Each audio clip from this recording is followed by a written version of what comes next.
So नमस्कार, माझं नाव प्रगत लोके आणि welcome back to my blog. आणि आता आपण आहोत ते आपल्या गावाला मिडबावला.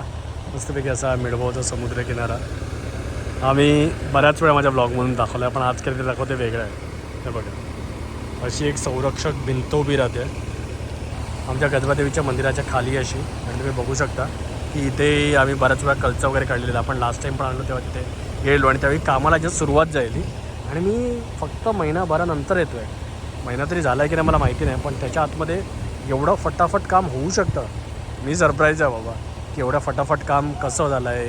ओके, कारण तुम्ही लास्ट टाईम आलेला तर नुसते ना असे ड्रिल केलेलं होतं खडकांमध्ये आणि असे एक छोटे छोटे असे सळ्या टाकलेल्या होत्या. आणि त्यानंतर बघा ना, हे काम एवढं झटपट पटापट झालं. ओके, आणि बरंच काय की आता पण काम चालूच आहे, त्याच्यामुळे बघा मस्तपैकी.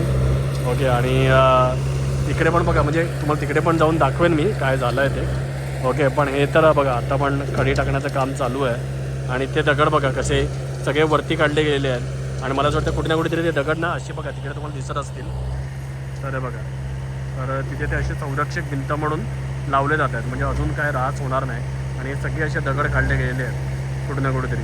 आणि त्याच्यामुळे एक प्रोटेक्शन क्रिएट करण्याचा प्रयत्न आहे हा. ओके, कारण इथे बऱ्याच वेळा लाथा अधून बघा ना, इथे पण आता असे चरे जातात वगैरे. तर आता इथे अजून काय खाली करणार आहेत का मला माहिती नाही, किंवा त्याच्यावरती असं काय प्लॅटफॉर्म करणार आहेत काय, की मे बी लोक तिथे जाऊन बसतील, may be sitting arrangement. So ते आता मला कळेलच. आता कोण करवतं आहे तर ते पण मला माहिती नाही. Okay, so no idea. Okay, पण काहीतरी चांगलं होतं आहे. ओके, आणि इकडे बघा बसले आहेत सगळे. सो आता या तिकडे दाखवतो तुम्हाला जेटीवरती काय होतं आहे ते. ही संरक्षक भिंत इथपर्यंत अशी आलेली आहे. मे बी इथे काहीतरी करतील डेव्हलपमेंट असं मला वाटतं, कारण गॅप बघा ना बराच मोठा आहे ना. सो मे बी काहीतरी प्लॅटफॉर्म क्रिएट करतील किंवा तसं काहीचं. आणि सध्या तसा तिकडून रस्ता केलेला आहे. आणि जेट्टी पण बघा, जेट्टी पण पूर्णच्या पूर्ण आमची क्लीन केली आहे. मला असं वाटतं इथे पण ना बरेच दगड होते आमचे, त्यामुळे बोटीनं जायला कुठे ना कुठेतरी ना त्रास व्हायचा समुद्रामध्ये. ओके, एकदम नॅरो स्पेसमधून जावं लागायचं आणि मोठमोठ्या लाटा आला ना तर भीती होते की त्या बोटी त्या दगडांवरती आपटतील आणि तुटतील. आता ऑफकोर्स जे गावातले आमचे मच्छीमार आहेत त्यांना एक स्किल आलेलं होतं, पण तरीसुद्धा रिस्क तर होतीच. ओके, या बोटीतून जाताना तर कुठे ना कुठेतरी ते दगड पण क्लिअर करण्यात आलेले आहेत. आता हे पण दगड काही काय राहिले आहेत, मे बी जेव्हा ओटी होईल तेव्हा ते पण क्लिअर करतील. आणि इथले जे दगड होते ते काढून बघा तिकडे अजून एक मोठी जेट्टी बनवली जाते, कारण आता बोटी ठेवण्यासाठी जागा अपुरी पडत होती, कारण बऱ्याच बोटी झालेल्या. या छोट्या छोट्या बोटी आजकाल कसं पडतं, रापणी बंद झाल्या. आता रापणी बंद झाल्या याचे वेगवेगळे रिझन्स आहेत, याच्यावरती आपण चर्चा करू शकतो. ओके, आता बरेच लोक बोलतील अरे आपण आपली परंपरा सोडतो आहे, रापणी बंद होत आहेत, त्याला जबाबदार कोण. तर बघा, जे होतं आहे काळानुसार गोष्टी बदलत राहतात. आता हे जे पूर्वीचं मंदिर आहे आमचं गजबादेवीचं मंदिर आहे, तर हे पण मंदिर असं नव्हतं. ओके, हे ना एकदम काळ्या दगडातलं एक छोटंसं मंदिर होतं. त्यानंतर मग हे पण मंदिर आहे ते एक मोठं मंदिर बांधण्यात आलं आता प्रॉपर. हे असे नंतर काही वर्षांनी असे कठडे बांधण्यात आले. आता ती अजून एक प्रोटेक्टिव्ह भिंत बांधण्यात आली. तर बदल होत राहतात. ओके, तर बदलांच्या नावाने शिव्या घालत बसायच्या, रडत बसायचं की बदलला एक्सेप्ट करायचं आणि त्याच्यानुसार मूव ऑन करायचं. आणि एक नवीन काहीतरी घडतं आहे तर त्याचं स्वागत करायचं. आता हे तुमच्यावरती आहे. ओके, मी तर नेहमी प्रो बदल राहिलेलो आहे. ओके, सो काहीतरी घडतं आहे तर चांगलंच घडतं आहे. इकडे जेट्टी आपले जे गावातले मच्छीमार आहेत तर त्यांच्या ज्या बोटी इथे लागत त्यांना कमी जागा उरत होती, तर त्यांना आता जरा जास्त जागा मिळेल, कारण जेट्टी तिथपर्यंत मोठी होणार आहे तर जास्त बोटी जातील. आणि रापण बंद होण्याची जी कारणं होती, ज्यावेळी रापणी इथे चालायच्या, म्हणजे आमच्या पण मिडबाव तांबडेच्या समुद्रकिनाऱ्यावरची ती जेव्हा 7-7, 8-8, 10-10 रापणी होत्या, तर त्यावेळी इथे तेवढी यंग मुलं पण होती, माणसं पण होती. एकेका घराघरामध्ये, म्हणजे आता आमच्याच घरामध्ये 15-20 माणसं होती. आता कुठल्याचं घर आहे तिकडे तर त्याच्यापेक्षा पण जास्त माणसं होती. ओके, सो बघा आज चाललं आहे मस्तपैकी मिक्सर तो तिकडून घेऊन येतो वाटतं, कुठेतरी तिकडे बनवत आहेत. ओके, आणि मग इकडून घेऊन चालले आहेत ते. पण जसं मी तुम्हाला सांगतो आहे की गोठल्याच्या घरामध्येच ना तर त्यावेळी जवळजवळ 25-30 माणसं होती. तर हे एवढे सगळेजणं यायचे आणि रापण चालवायला, एक रापण संघ चालवायला तुम्हाला ॲटलिस्ट 35 ते 40 लोक लागतात. तर आता आमच्या सगळ्या वाडीमध्ये सुद्धा यंग लोक 35 ते 40 असतील की नाही त्याच्यामध्ये डाऊट आहे. तर त्याच्यामुळे ते रापण चालवणं पॉसिबल नाही आहे, पण नंतर मग या छोट्या बोटी चालवणं पॉसिबल आहे.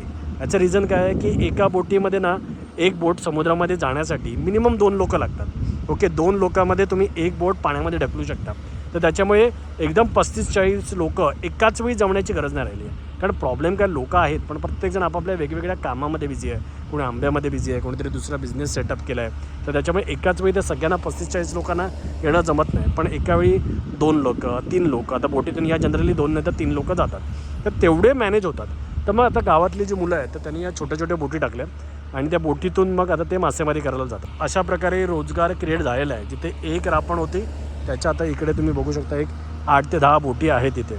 ओके, सो एका वेगळ्या स्वरूपात मासेमारी चालू आहे. ओके, सो काहीतरी वेगळं, काहीतरी चेंज होतं आहे आणि मला असं वाटतं कुठे ना कुठेतरी आपण आपल्या व्हिडिओतून हेच डॉक्युमेंट करण्याचा प्रयत्न करतो की काय चेंजेस होत राहतात ते.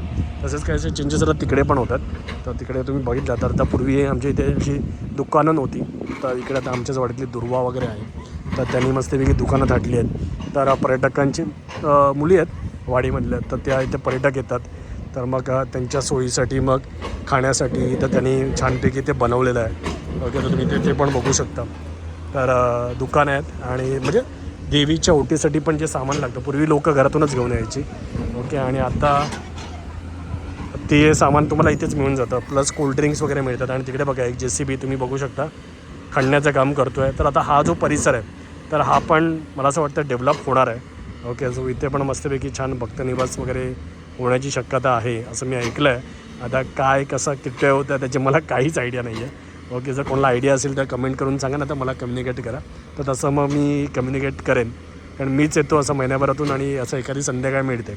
तर आता मी आहे अजून काही दिवस गावाला, पण मी भटकंतीवरती आहे. Sawantwadi, Malvan, Achara, okay, so Goa, Kankavli, Kudal, ORS सगळीकडे जायचं आहे मला. सो दॅट इज रिझन मी तरी जास्त दिवस नसणार. गावामध्ये आमचे मॅचेस पण चालू आहेत, ओव्हरऑल मॅचेस, डे नाईट मोठी टुर्नामेंट असते. तर ग्रीन पार्क म्हणून एक ग्राउंड आहे त्याच्यावरती. सो मी बी गेलो तर तिकडे जाऊ आपण. पण बघा ना, आता इथे पण काय बनतं आहे माहिती नाही, पण हा डोंगर असा पोखरला जातो आहे आणि मस्तपैकी JCB थ्रू काम चालू आहे. आणि इथे पण एक छानसा भक्तनिवास, म्हणजे जे लोक इथे राहायला येतील असं मस्तपैकी असं. आता बरेचसे पर्यटक पण आलेले आहेत. आता ॲक्च्युली टेक्निकली मार्च महिना होता, पण आता मी येण्याच्या आधी इथे जवळजवळ 4-5 गाड्या होत्या. त्या गाड्या आता तिकडे खालती गेल्यात. ओके, आणि त्याच्यामुळे पर्यटकांचा ओघाचा ना असं नव्हतं की नुसता मे महिना आणि एप्रिल आणि दिवाळीच्या दरम्यानच असतो. आता जो ह्यांचा पर्यटकांचा जो ओघ आहे ना, तो आता जवळपास असं झालं आहे की बारमाही सुरू झाला आहे. फक्त पावसाळ्याचे 3-4 महिने सोडलेत की कोकणामध्ये पर्यटक असतात. आता मला माहिती नाही आता हा रस्ता असंच ठेवणार आहेत काय. हा पण रस्ता असा झाला तर तिथूनच गाडी अशी जेटीवरती पण जाऊ शकतील. मे बी ठेवतील, पण मे बी नाही पण ठेवतील, नो आयडिया. ओके, बघा यांनी काहीतरी आखून ठेवलं आहे, असं काहीतरी बनवायचं असेल किंवा दुसरा रस्ता पण बनत असेल इकडे येण्याचा. सो आता हे सगळं कंप्लिशन झाल्यावरतीच कळेल. पण यस, आमचं गाव पण बदलतं आहे, गावामध्ये पण बरेच बदल होत आहेत. आता ते बदल चांगले आहेत वाईट आहेत त्याच्यावरती तुम्ही कमेंट करत बसा, पण बघा बदल तर होत आहेत, तर त्यांना आपण स्वीकारलं पाहिजे. आणि त्याच्या अनुषंगाने जर काहीतरी चांगलं घडतं आहे, जसं आता मच्छीमारांसाठी मोठी जेटी बनते आहे, असं हे चांगला चांगला असं एक प्रोटेक्शन असं बनवलं जातं आहे कसबा देवीसाठी. ओके, इथे मे बी भक्तनिवास बनवला जातो आहे. सो छान आहे ना, काय म्हणता. सो बाकी तुम्हाला हे सगळं कसं वाटलं आणि हे जे बदल होत आहेत तर त्याच्याबद्दल तुमचं मत काय आहे, तर ते तुम्ही मला कमेंट करून नक्की सांगू शकता. आणि जर तुम्हाला व्हिडिओ आवडला असेल तर प्लीज लाईक करा, शेअर करा आणि आपल्या चॅनलला सबस्क्राईब करून बेल बटन दाबा. धन्यवाद.